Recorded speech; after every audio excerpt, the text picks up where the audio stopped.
கடந்த ஒரு 10-15 வருஷமா எந்த ஒரு படம் ஒரு பிக் பட்ஜெட் ஒரு மிகப்பெரிய பிரம்மாண்டமா வருதுன்னு சொன்னாலே அதை ஃபர்ஸ்ட் கம்பேர் பண்றது நம்ம பாகுபலி 2 தான் வச்சு கம்பேர் பண்ணுவாங்க. ஏன் வந்து பாகுபலியை கம்பேர் பண்றாங்கன்னா அது இந்த பட்ஜெட்டு இதெல்லாம் தாண்டி அந்த படத்தோட கண்டென்ட்டு, அந்த ரிச்னஸ், அந்த ஃப்ரேமு, அந்த படத்தோட அந்த கதை சொல்லுவாங்கல்ல, அது அவ்வளவு ரிச்சா கமர்ஷியலா எல்லா ஆடியன்ஸுக்கும் பிடிக்கிற மாதிரி ரெடி பண்ணியிருப்பாங்க. என்னை பொறுத்த வரைக்கும் இப்ப வந்திருக்க காந்தாரா இதுக்கு ஈக்குவலாவே பேசப்பட்டிருக்கு. எனக்கு தெரிஞ்சு காந்தாரா வந்து பாகுபலி அளவுக்கு எடுத்திருக்காங்க. அந்த அளவுக்கு ஒரு கண்டென்ட்டா செமையா ஒரு நல்ல ஒரு படமா எடுத்திருக்காங்க. ஸோ உங்களுக்கு என்னன்னு தெரிஞ்சிருக்கும். நம்ம இன்னைக்கு காந்தாரா படத்தை தான் ரிவ்யூ பண்ண போறோம். ஸோ வாங்க டைரக்டா வீடியோக்குள்ள போயிடலாம். அப்பா இந்த இடத்துல எதுக்காக மாயமானாரு?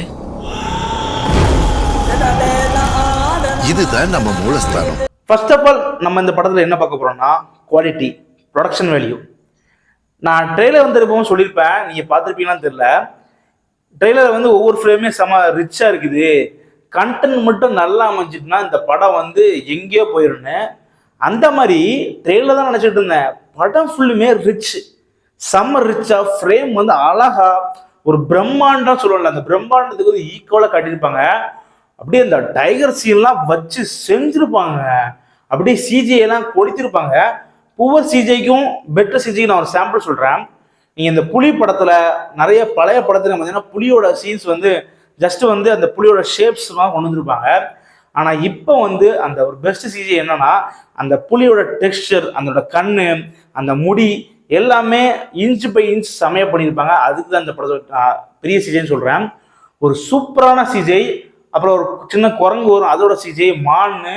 அப்புறம் ஒரு ஃபர்ஸ்ட் ஆஃப் ஆல் இந்த படத்தோட டைட்டில் வரும், அந்த ஒரு பன்றி வரும் நினைக்கிறேன், அந்த பன்றி காட்டு பன்றின்னு நினைக்கிறேன். அது இப்படி வந்து நிற்கும் அங்கேயே. நானா அவ்வளோதாங்க சோல்ட் அவுட். நான் அங்கேயே ரைட்டு, நான் கொடுத்த 200 ரூபா அங்கேயே ஒருத்தாயிருச்சு. அப்படி பார்க்கறதுக்கு செம்மையா ரிச்சா இவங்க வந்து பிளான் பண்ணி இறங்கியிருக்காங்க. இந்த படத்தை வந்து கண்டிப்பா நம்ம வந்து ஒரு சூப்பரான ஒரு ஸ்டேஜிங் கொண்டு வரணும், ஒரு பிரம்மாண்டத்தை காட்டணும், ஒரு அழகை வந்து காட்டணும், அவங்களோட அந்த அந்த ஒரு வழிபாட்டு முறை எப்படிலாம் காட்டணும்னு அவ்வளோ அழகா ஃப்ரேம் அழகா கொடுத்துருப்பாங்க. அதுக்கு வந்து குவாலிட்டி வந்து எதுவுமே மிஸ் பண்ணல. முக்கியமாக இந்த படத்தை வந்து ஒரு சீன் வரும், அந்த தேர் சீன். படம் பார்த்தவங்களுக்கு தெரியும், ஆனால் படம் யாரும் பார்த்துருக்க மாட்டேங்குது. ஸ்பாயிலா சொல்றேன். ஒரு தேர் சீன் வரும், அதெல்லாம் சிஜியே இல்லைங்க, வச்சு செஞ்சிருக்காங்க. அந்த தேரை சொல்லக்கூடாது, அவ்வளோ அழகா அந்த தேரை வந்து ஒரு எடுக்கதான் ரொம்ப பெரிய விஷயம். நீங்க படம் பாருங்க, அப்பதான் தெரியும். இந்த காமிக்கல் வைஸ் நல்லாவே எடுத்திருக்காங்க, சூப்பராகவே இருந்துச்சு. அதுல வந்து எந்த ஒரு குறையுமே வைக்கல. எப்பெல்லாம் மனுஷ அதர்மத்தின் வழி நடக்கிறானோ அப்பெல்லாம் தர்மத்தை காப்பாத்த ஈஸ்வர கடவுள் கரங்கள் அனுப்பிக்கிட்டே இருப்பாரு. அடுத்ததான் நம்ம பார்க்க போறது கேஸ்டிங். இந்த படத்தோட hero and director Rishabh Shetty. வர கொஞ்சம் தாமதம் ஆயிடுச்சு இல்ல? ரிஷப் ஷெட்டி நம்ம தமிழ்ல அவளை யாரும் பார்த்துருக்க மாட்டோம். இவர் கடைசியாக ஒரு காந்தாரா படத்தில் பார்த்துருக்கோம். இதுக்கு முன்னாடி ஒரு ஒரு படம் உண்டு, அந்த படம் வந்து பேர் சரி தெரியல, கன்னட படம் தான், கன்னடத்தில் பார்த்தேன். இவர் வந்து இப்போ ரீசெண்டாக நமக்கு வந்து பரிச்சயமா இருக்காரு. இந்த டைரக்ஷன், அந்த அவருடைய ஆக்டிங் வந்து பீக்குங்க. இந்தியாவோட பெஸ்ட் ஆக்டர்னு சொல்லிடலாம், சிம்பிளாக சொல்லிடலாம்.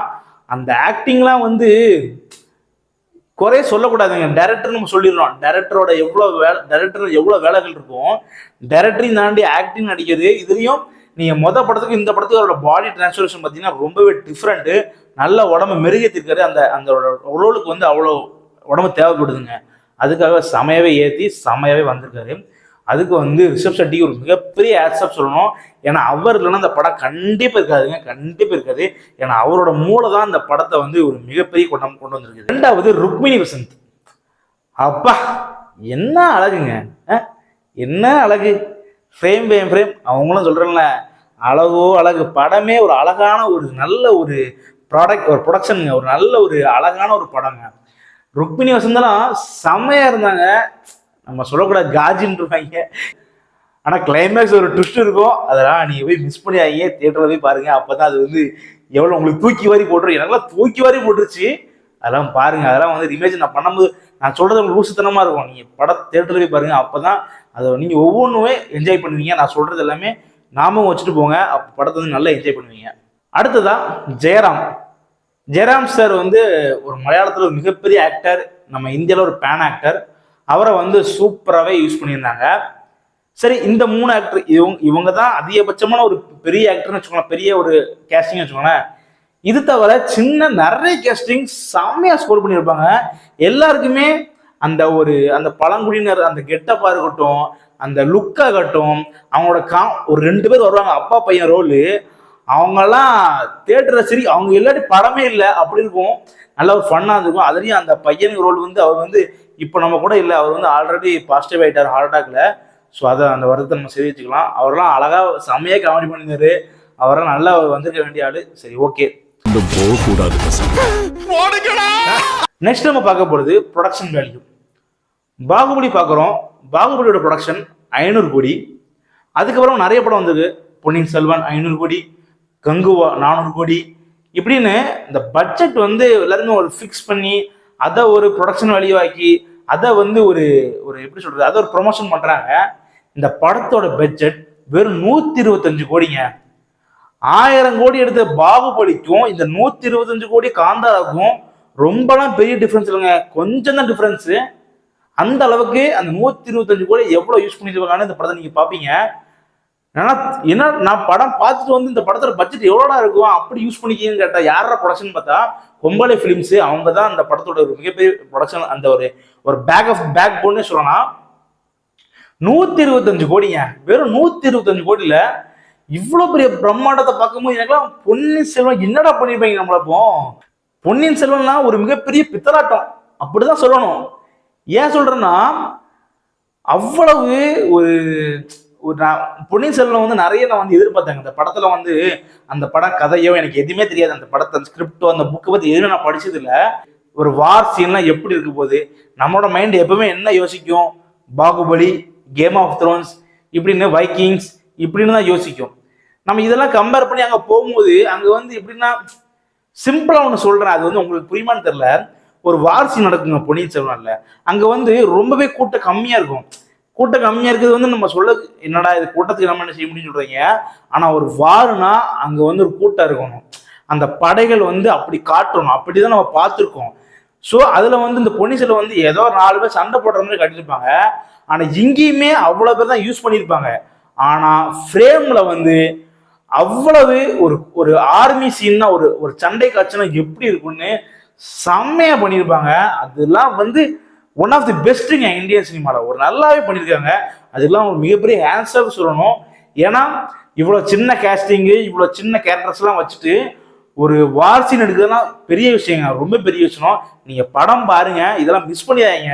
ஏன் வந்து நான் இதை வந்து 1 by 1 சொல்கிறேன்னா, இது எல்லாமே நம்ம தியேட்டரில் பார்க்க வேண்டிய ஒரு விஷயங்க. ஒரு பிரம்மாண்டத்தை வந்து நம்ம தியேட்டரில் பார்க்கும்போது தான், ஒரு பெரிய ஸ்கிரீனில் பார்க்கும்போது அதோட வேல்யூ வந்து நமக்கு தெரியும்.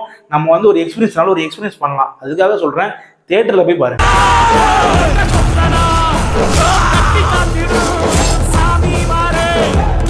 அடுத்ததா இந்த படத்தோட மியூசிக். இந்த படத்தோட மியூசிக் வந்து ஒரு கன்னடத்தில் ஒரு பேர், அவர் சஞ்சீவ் நினைக்கிறேன், சரியா பேர் தெரியல, நான் கீழே போட்டுடுறேன். காந்தாரால உள்ள அந்த காந்தாரா 1ல உள்ள மியூசிக் தான் கிட்டத்தட்ட அதில் உள்ள ஒரு பிஜிஎம்ஸ் இதில் வந்து கொஞ்சம் எலாபரேட்டா ஃபுல் சாங்கா வருது. அந்த படத்துக்கு இந்த படத்துக்கு ரொம்ப டிஃபரன்ஸ் இல்லைங்க. அது வந்து ஒரு அவதாரம், இது ஒரு அவதாரம், அந்த கடவுளோட அவதாரம். மியூசிக் வந்து நம்ம வந்து நான் வந்து பண்ற ஏதோ இந்த கிமிக் மாதிரி சொல்றேன்னு நினைக்காதீங்க, நான் ஏதோ ஃபன்னு சொல்றேன்னு நினைக்காதீங்க. அந்த படத்தோட ரத்த ஓட்டமே அந்த டிவைன் மியூசிக் தாங்க. என்னதான் படம் ஒரு சீன்லாம் ரிஷப் செட்டியை சுத்தி ஒரு பாம்பு வரும், அப்ப வந்து ஒரு பிஜிஎம் போட்டிருப்பாங்க, அப்படியே புல் அரிச்சிருச்சு. என்னடா இது, நம்ம வந்து விஜயஜித் படத்துக்கு, ரஜினி சார் படத்துக்கு பூஸ்டும் ஆகும், ஒரு நார்மல் படத்துக்கு, அதாவது யாருன்னே தெரியாத ஒரு படத்துக்கு ஒரு வேற மொழியில் உள்ள படத்தை டப்புல பண்றாங்க. அத்தனைக்கும் அப்படி ஒரு படத்தை நமக்கு வந்து அவ்வளவு, அதாங்க சினிமா. சினிமாவுக்கு வந்து அந்த மொழி எதுவுமே கிடையாது, அது நமக்கு புரிய வச்சிருச்சு, நம்மளை வந்து அது மெய்சிலுக்கு வச்சிருச்சுனாலே அவன் ஜெயிச்சிட்டான். அங்க வந்து ரிஷப் செட்டி ஜெயிச்சிட்டாரு. மியூசிக் வந்து பட்டை கிளப்பிட்டாங்க. அதுக்கு வந்து மிகப்பெரிய கிரெடிட்ஸ் கொடுக்கணும். ஏன் சொல்றேன்னா, அந்த மியூசிக் வந்து என்னதான் நம்ம இந்த படத்துல என்ன பிரச்சனைனா, இந்த படத்துல ஒரு மிகப்பெரிய விஷயம் பிரச்சனை சொல்லல, நல்ல விஷயம் என்னன்னா, இந்த படம் காந்தாரில் வந்து மியூசிக்லாம் யூஸ் பண்ணியிருப்பாங்க. அதோட தீமனை அங்கே வரும்போது நமக்கே மெய் செலுத்துது. ஓகே அப்படிங்கிற மாதிரி அந்த ஒரு ஸ்கிரிப்ட், அந்த ஒரு எப்படி சொல்ற அந்த வைப்புக்குள்ள நம்ம போயிடுறோம். ஸோ அது வந்து மியூசிக் வந்து இன்னும் செமையாவே பண்ணியிருக்காங்க.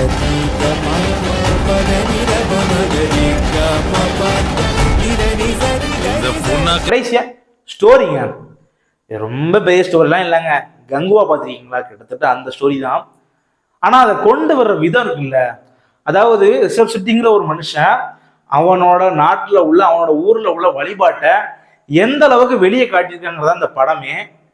இந்த படம் வந்து நமக்கு அந்த வெளிப்பாட்டுல என்னன்னே தெரியாது இது வரைக்கும். அது வேஷம் நான் ஃபர்ஸ்ட் இதை பார்க்கும்போது என்ன நினைச்சேன்னா, இது நம்ம கதக்களி அந்த கேரளாவில் ஆடுவாங்கல்ல அதான் நினைச்சுக்கிட்டு இருந்தேன். ஆனா இப்படி ஒரு கடவுள் இருக்காரு, அவருக்கு இப்படி ஒரு அவதாரம் இருக்கு, இப்படி ஒரு இன மக்கள் இருக்காங்க, அவங்க இப்படி ஒரு சாமி கும்பிடுவாங்க, அவங்க இப்படி ஒரு ஓஷம் அந்த சவுண்ட் எழுப்புவாங்க, இப்படிலாம் நம்ம காட்டுறான் பாத்தீங்களா. அவங்க தாங்க அவன் நிக்கிறான். ஏன் சொல்றேன்னா, நம்ம பொன்னியின் செல்வன் எடுத்துக்கிடுவோமே. பொன்னியின் செல்வன் வந்து ஒரு வெல் ஸ்கிரிப்ட் புக்கு. இந்த புக்கு வந்து பல வருஷம் ஆச்சு. மிகப்பெரிய ஆளுங்கள்லாம் அதை படிச்சிருக்காங்க. அது மிகப்பெரிய நூல், ஸ்ட்ராங்கான நூல்லாம் சொல்லியிருக்காங்க. கல்கி தான் கொண்டு வந்திருக்காரு. இந்த புக்கை நம்ம எடுக்கிறோம். அதில் நம்ம நினைச்சது என்ன, நம்மளோட மைண்ட் செட் இருக்கும், நம்ம வந்து நீ புக்கை எடு, என்ன எடு, எனக்கு என்னோட முப்பாட்டனோட வரலாறு தெரியும் இந்த படத்துல. அங்க பாத்தீங்கன்னா ஒரு காதல் படமா, ஒரு லவ் படமா காட்டியிருப்பாங்க. கிட்டத்தட்ட இதுலயும் லவ் படம், ஒரு நார்மலான சாமி படம்னு வச்சுக்கோங்களேன் காந்தாராவை. பட் அவ காட்டுறாங்க பாத்தீங்களா, இப்படிதாண்டா என் முப்பாட்டம் இருந்தான், இப்படிதாண்டா அவன் வழிபட்டான், இப்படிதாண்டா அவன் வந்து வணிகம் பண்ணான் அப்படின்னு நமக்கு தெரியாததான் தெரிய வைக்கிறாங்களா. அதுதான் சினிமா அங்க பண்ணிச்சு. அவன் அங்க ஜெயிக்க வச்சு அங்கதான் ரிசப்ஷன் வந்து செமையா ஒர்க் பண்ணியிருந்தாரு. அதுக்கு வந்து அவர் மிகப்பெரிய விஷயம் சொன்னோம். ஸ்டோரி வந்து ரொம்பலாம் பெரிய ஸ்டோரி, சின்ன ஸ்டோரி தான். பட் நம்ம புரிய வச்சுட்டாங்க. நீங்க வந்து இந்த படத்துல வந்து ஸ்டோரியை பாத்தீங்கன்னா சும்மா போய்கிட்டு தான் நினைப்பீங்க, கதை நமக்கு புரியாதுன்னு வச்சுக்கோங்களேன். லைட்டா ரொம்ப நம்ம சினிமாவை பார்க்குறவங்க தான் புரியுமே தவிர நார்மலா ஆடியன்ஸ் புரியாது.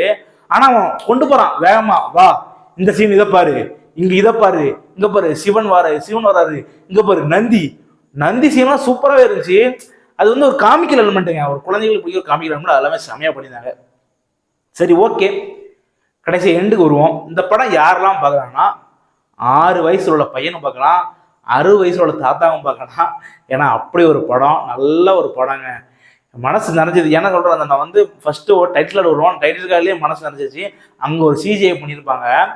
விஷுவலா நம்மளோட எக்ஸ்பெக்டேஷன்லாம் தாண்டி ஒருபடி படத்தை பண்ணியிருக்காங்க. நம்ம வந்து இப்போ வந்து கூலி படம் வந்து ஏன் வந்து நம்ம சொல்றோம்னா ஃபிளாப்னு, நம்ம ஓவர் எக்ஸ்பெக்டேஷனு அதை அவன் அவன் வந்து அதை வந்து ஃபுல்ஃபில் பண்ணல. ஆனா இங்க பண்ணிட்டான். இந்த பிரம்மாண்டம் அதை நம்ம எதிர்பார்த்து போறோம், ரைட்டு, அவ்வளவுதான். காந்தாரா 2 எப்படி இருக்க போகுதுன்னு ஒரு பிரம்மாண்டத்தை போறோம், அவன் ஃபுல்ஃபில் பண்ணிட்டான். அங்கதான் அவன் ஜெயிச்சுட்டான். அங்கதான் காந்தாரா 2 வந்து வின் பண்ணிருச்சு. காந்தாரா தீவிர வரும்போது அது எப்படி இருக்குன்னு தெரியல. ஆனா நான் நினைச்சேன், காந்தாரா 2 என்னடா இது, இவனுங்க வேற இந்த காந்தாரா எடுத்துட்டு அதை வந்து மறுபடியும் அதை வச்சு பணம் சம்பாதிக்க போறாங்களா அப்படின்னு நினைச்சேன். ஆனா அவன் வேற பிளான் இருக்காங்க. அவன் வந்து அவனோட வழிபாட்டை ஒவ்வொரு அவதாரமா காட்டுறான். அதை அழகா காட்டி எவ்வளவு வந்து முடிஞ்ச அளவுக்கு பிடிக்கும்னு சொல்லி எல்லாருமே ட்ரெயின் பண்ணிருக்காங்க. 2-3 வருஷம் 3 வருஷம் நினைக்கிறேன். 2021லயோ 2023லயோ படம் வந்துச்சு நினைக்கிறேன். காந்தாரா 1 இப்போ 2 வரைக்கும் 2 வருஷம் எடுத்துருக்காங்க. டைம் எடுத்து அவன் ஒர்க் அவுட் பண்ணதுக்கு செமையா பண்ணியிருக்கான். ஸோ எல்லாருமே அந்த படத்தை பார்க்கலாம். சரி, ஓகே ஃப்ரெண்ட்ஸ், இதே மாதிரி ஒரு சூப்பரான வீடியோ நம்ம சந்திக்கிறேன்.